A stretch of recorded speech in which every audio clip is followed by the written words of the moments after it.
શિયાળો આવી ગયો છે ને ભરપૂર માત્રામાં આમળા આવી રહ્યા છે. બાળકો જ્યારે ચોકલેટ ખાવાની જીદ કરે ને ત્યારે એમને આ આમળાની ચોકલેટ જરૂરથી ખવડાવજો. હેલો ફ્રેન્ડ્સ, હું છું પ્રિયંકા અને મારી આ કુકિંગ ચેનલમાં તમારું સ્વાગત છે. તો આજે આપણે બનાવીશું બજાર જેવી એકદમ વ્હાઈટ અને સોફ્ટ અને જ્યુસી એવી આમળાની ચોકલેટ. તો એના માટે મેં અહીંયા 500 ગ્રામ જેટલા આમળા લઈ લીધા છે. તો સૌથી પહેલાં તો આમળાને આપણે સારી રીતે ધોઈ લઈશું. અહીંયા આમળાની કેન્ડી બનાવવા માટે આમળા છે ઓછા ડાઘના એકદમ ફ્રેશ અને મોટી સાઇઝના હોય એવા પસંદ કરવાના છે. તો આમળાને હવે સારી રીતે લૂછી લઈએ. બધા જ આમળા લૂછાઈ જાય ત્યાર પછી એક જીપલોક બેગ લઈ લઈશું. જો જીપલોક બેગ ના હોય તો કોઈ પણ પ્લાસ્ટિકની બેગ લઈ એની અંદર બધા આમળાને મૂકી દેવાના છે.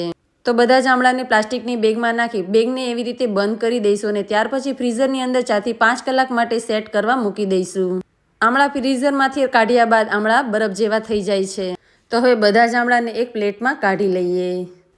તમે આ આમળાને ઓવરનાઇટ પણ ફ્રીઝરમાં રાખી શકો છો અને ત્યાર પછી જ્યારે તમને ટાઈમ મળે ત્યારે તમે એને બહાર કાઢી શકો છો. હવે આવી રીતે મેં બધા જ આમળાને ફ્રીઝરમાં મૂક્યા ત્યાર પછી એકદમ બરફ જેવા થઈ ગયા. હવે આવી રીતે ઠંડા છે ત્યારે જ હું એની છાલને આવી રીતે ઉખેડી લઈશ. આવી રીતે એની સ્કિનને બહાર કાઢવાથી આમળાની જે ચોકલેટ બને છે ને એકદમ સરસ એવી ટેસ્ટી બને છે. હવે તમે આના માટે પીલરનો પણ ઉપયોગ કરી શકો છો અથવા તો કોઈ ચાકુથી પણ તમે આને જે છાલ છે એને બહાર કાઢી શકો છો. તો બધા જ આમળા છે એની છાલને બહાર કાઢી લેવાની છે.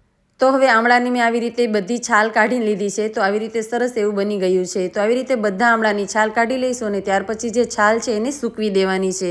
એનો શું ઉપયોગ કરીશું એ હું આગળ જણાવીશ. હવે 2 કલાક સુધી એમનામ રહેવા દીધા છે એટલે આમળા એકદમ સોફ્ટ થઈ ગયા છે. હવે આમળા સોફ્ટ થઈ જાય ને ત્યાર પછી એના જે આ બધા જ બીજ છે ને એને અલગ કાઢી લઈશું. આમળા સોફ્ટ થઈ જાય ત્યાર પછી એના જે બીજ છે ને એકદમ ઇઝીલી આવી રીતે બહાર નીકળી જશે. તો હવે 2 થી 3 કલાક પછી તમે આવી રીતે બધા જ બીજને અલગ કાઢી શકો છો. આવી રીતે બધા જ બીજને અલગ કાઢ્યા પછી હવે આપણે આગળની પ્રોસેસ કરી લઈએ. તો આવી રીતે આમળાની જે ચોકલેટ બને છે ને એકદમ અલગ અને એકદમ ટેસ્ટી બને છે. જરૂરથી એકવાર આવી રીતે તમે ટ્રાય કરજો. હવે મેં અહીંયા થોડું ગરમ પાણી થવા માટે મૂકી દીધું છે. પાણી એકદમ ઉકળી જાય ને ત્યાર પછી આ બધા જ આમળાના બીજ છે એને એની અંદર નાખી દઈએ.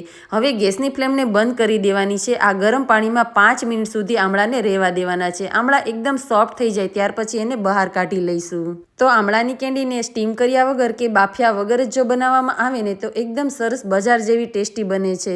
હવે બધા જ આમળાને મેં બહાર કાઢી લીધા છે. હવે એક કોટનનું કપડું લઈશું અને એની અંદર આવી રીતે છૂટી છૂટી સૂકવી દઈએ. તો બધા જ આમળાના જે ચિપ્સ છે બધા જ આમળાના પીસ એને આપણે આવી રીતે એમાં સૂકવી દઈએ. આવી રીતે સૂકવી દેવાથી એમાં જે એક્સ્ટ્રા પાણી છે ને એ એકદમ બહાર નીકળી જશે અને એકદમ કોરી પડી જશે. તો આવી રીતે થોડીક વાર માટે મેં એને સૂકવી દીધી છે. 4 થી 5 કલાક સુધી રહેવા દીધી એટલે બધું વધારાનું પાણી છે ને એ નીકળી ગયું ને એકદમ સરસ કોરી પડી ગઈ છે. તો બસ કોરી પડી જાય ત્યાર પછી એને હવે એક બાઉલમાં લઈ લઈશું અને એની અંદર 400 ગ્રામ જેટલો મેં અહીંયા સાકરનો ભૂકો કરીને રાખ્યો છે એટલે કે સાકરનો પાવડર કરીને રાખ્યો છે એને એડ કરી દઈશું. સાકરની બદલે તમે ગોળ અથવા તો ખાંડનો પાવડર પણ ઉમેરી શકો છો. 500 ગ્રામ જે આમળા લીધા છે એના માટે મેં 400 ગ્રામ જેટલી સાકર અહીંયા દળીને આમાં નાખી છે. તમે આમાં થોડું ઓછું વધારે પ્રમાણ કરી શકો છો પણ આ જે મેં માપ લીધું છે એનાથી એકદમ ટેસ્ટી બને છે. ના વધારે ખાટી કે ના વધારે ગળી બને છે.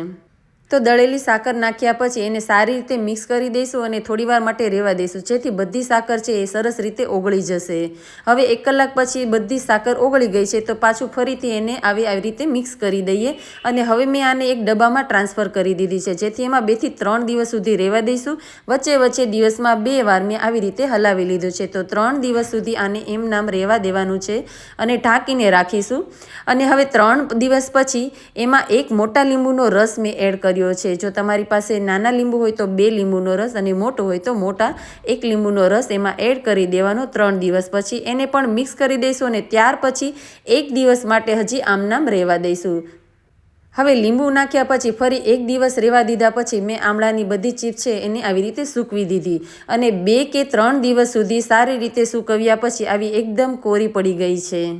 મેં એને વધારે પડતા તડકામાં સૂકવી નથી. થોડી વાર સવારનો તડકો આવે ને ત્યાર પછી છાંયડો આવે એવી રીતે મેં સૂકવી છે.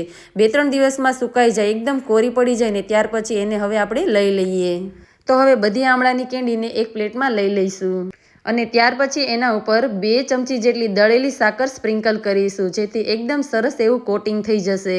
તો અહીંયા તમે દળેલી સાકરના બદલે દળેલી ખાંડ કે બુરું પણ એડ કરી શકો છો. બુરું એડ કરવાથી પણ ખૂબ જ સરસ એવો ટેસ્ટ આવશે. આ એકદમ ચીકણી નહીં લાગે અને આ કેન્ડી આખું વર્ષ સુધી તમે સ્ટોર કરશો નહીં તો આમનામ આવીને આવી રહેશે. તો હવે શિયાળામાં જરૂરથી આ ચોકલેટને બનાવીને સ્ટોર કરી લેજો અને બાળકોને ક્યારેય ચોકલેટ ખાવાની ના કહેતા અને આ ચોકલેટ જરૂરથી ખવડાવજો. એકદમ ગુણોથી ભરપૂર છે અને હેલ્ધી પણ છે. વિડીયો ગમ્યો હોય તો લાઇક અને શેર અને કોમેન્ટ કરજો અને ચેનલ ઉપર નવા હો તો ચેનલને સબસ્ક્રાઈબ કરી લેજો. વિડીયોમાં મેં જ્યાં જ્યાં દળેલી સાકર એડ કરી છે ત્યાં તમે ગોળ પણ એડ કરી શકો છો અથવા તો ખાંડ પણ એડ કરી શકો છો. અને એકદમ સરસ આને એરટાઇટ કન્ટેનરમાં આપણે સ્ટોર કરીશું એટલે આખું વર્ષ સુધી તમે આને એન્જોય કરી શકશો. તો છે ને એકદમ સરળ રીત. આવી રીતે તમે બનાવશો ને એટલે બજાર જેવી સોફ્ટ અને આવી વ્હાઈટ જ બનશે. અને આવી રીતે જો તમે ચોકલેટ બનાવશો ને તો તમે બજારની ચોકલેટ ક્યારેય પણ નહીં લાવો અને હંમેશા ઘરે જ બનાવશો. અને હવે જે આપણે જે છાલ હતી ને એને મેં આવી રીતે સૂકવી દીધી. હવે આ છાલનો પાવડર બનાવી એમાં મધ નાખી એનો ફેસ પેક બનાવી અને તમે ચહેરા ઉપર લગાવશો એટલે ચહેરો પણ એકદમ ખીલી ઉઠશે. જરૂરથી એકવાર આ પણ ટ્રાય કરજો. તો મળીશું હવે મારા નવા વિડીયો સાથે. તો ત્યાં સુધી આવજો.